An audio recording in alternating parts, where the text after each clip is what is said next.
Bonjour tout le monde, bienvenue sur ce cours Windows. On attaque un nouveau et un dernier chapitre sur cette playlist. Nous allons voir la programmation de scripts et même de programmes en PowerShell. Et vous allez pouvoir notamment employer toutes les commandes qu'on a vues précédemment. Donc tout cela va vous servir parce que on va pouvoir retrouver exactement les mêmes choses dans les scripts que nous allons écrire. Je rappelle quand même que PowerShell, en plus d'être un écosystème, est aussi donc un langage bien sûr de programmation, un langage de script. Il a été écrit en C# et il utilise .NET. Donc si vous connaissez un petit peu ce quadriciel, mais il y a beaucoup de choses que vous pourrez réutiliser également avec PowerShell. Et c'est un langage qui utilise le paradigme objet. Donc on va faire véritablement de la programmation orientée objet avec PowerShell et tout ce que cela implique éventuellement pour la suite. Nous avons une seule chose, sachant qu'ici nous sommes sur la vidéo d'introduction, on verra pas grand chose, mais on va faire en sorte en tout cas de pouvoir exécuter des scripts, ce qui n'est pas forcément le cas par défaut sur Windows. Donc on va vérifier tout de suite ça dans un terminal à exécuter en mode administrateur de préférence. Et on va tester la commande get execution policy pour vérifier tout simplement la politique d'exécution que nous avons d'appliquer sur le système. Moi je suis ici en mode restreint, vous aurez peut-être une autre valeur. Donc moi dans mon cas ça va simplement dire que je peux exécuter des commandes PowerShell, donc dans le terminal comme on l'a fait jusqu'à présent, mais je ne peux pas pour autant exécuter des scripts, donc ce qui est un petit peu embêtant. Pour cela on va donc changer la valeur, donc cette fois-ci avec la commande set execution policy, en mettant non restreint, unrestricted. On va vérifier bien sûr qu'on a fait le changement. Et cette fois-ci, vous avez tout ce qu'il faut pour pouvoir exécuter des scripts. Donc attention toujours, on reste avec des scripts. Si vous téléchargez des scripts sur Internet, bon déjà, téléchargez pas n'importe quoi. Et bien sûr, faites toujours attention à ce que vous exécutez. Parce que ça peut être un exécutable, mais un script PowerShell peut être aussi dangereux. Donc il faut faire attention un petit peu avec tout ça. Maintenant que cela est fait, qu'on est sûr qu'on va pouvoir exécuter des scripts, on va donc pouvoir écrire ces derniers. Généralement, je ne vous impose pas, je ne vous recommande pas en particulier d'outils pour développer. Vous utilisez vraiment ce que vous voulez selon vos préférences. Je pars juste du principe que vous devez savoir vous en servir si vous comptez vous utiliser un outil en particulier. Sinon, ça va plus être handicapant qu'autre chose. Et à partir de là, vous faites comme vous voulez. Mais sachez que pour PowerShell, vous avez éventuellement un environnement qui est intégré à Windows, qui est ce dernier, Windows PowerShell High SI, qui est un environnement qui propose un petit peu tout en un, si vous voulez. Donc vous avez l'éditeur de code ici, qui permettra de créer des scripts et y compris les enregistrer.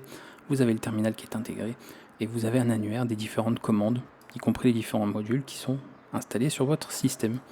Donc avec possibilité d'exécuter ça directement depuis l'interface, de faire du débogage. Donc vraiment, vous avez un petit peu tout ce qu'il vous faut. Vous voyez, c'est pas une usine à gaz, il n'y a pas non plus 15 millions de fonctionnalités, donc c'est assez minimaliste. Mais ça englobe en tout cas un petit peu tout ce qu'il faut avec la complétion, IntelliSense, etc., etc. Donc si vous voulez tester, vous en servir, évidemment ne vous privez pas de cela, sachant qu'il est déjà installé sur votre système.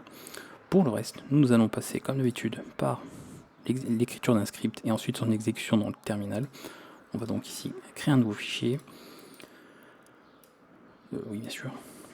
Je vais l'appeler script et il aura l'extension PS1.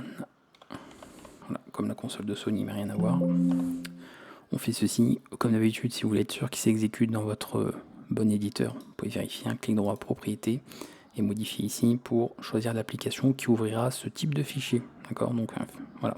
Donc généralement on associe un type de fichier à une application pour son ouverture, en tout cas son traitement. Donc moi c'est bien Visual Studio Code, il n'y a pas de souci.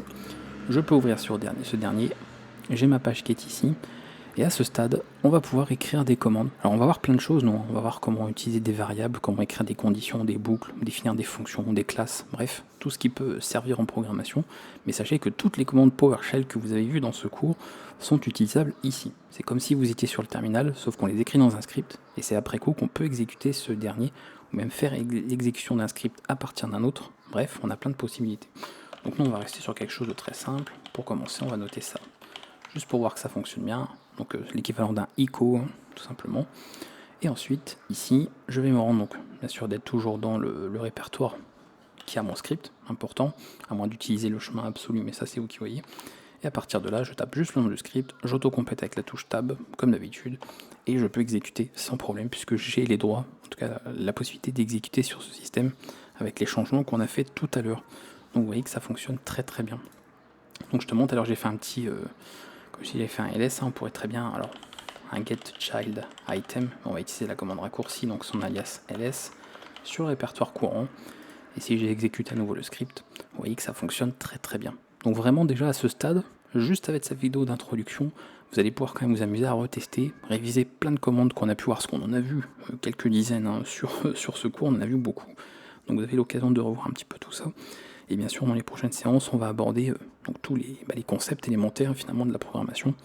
Et on va voir un petit peu comment servir de PowerShell, sachant qu'on va pouvoir faire beaucoup de choses, que ce soit de la création d'accès, d'interrogation au niveau de l'Active Directory. On peut simplement écrire des scripts pour, par exemple, automatiser des tâches, créer un jeu, pourquoi pas. Enfin là, il y a plein de possibilités différentes.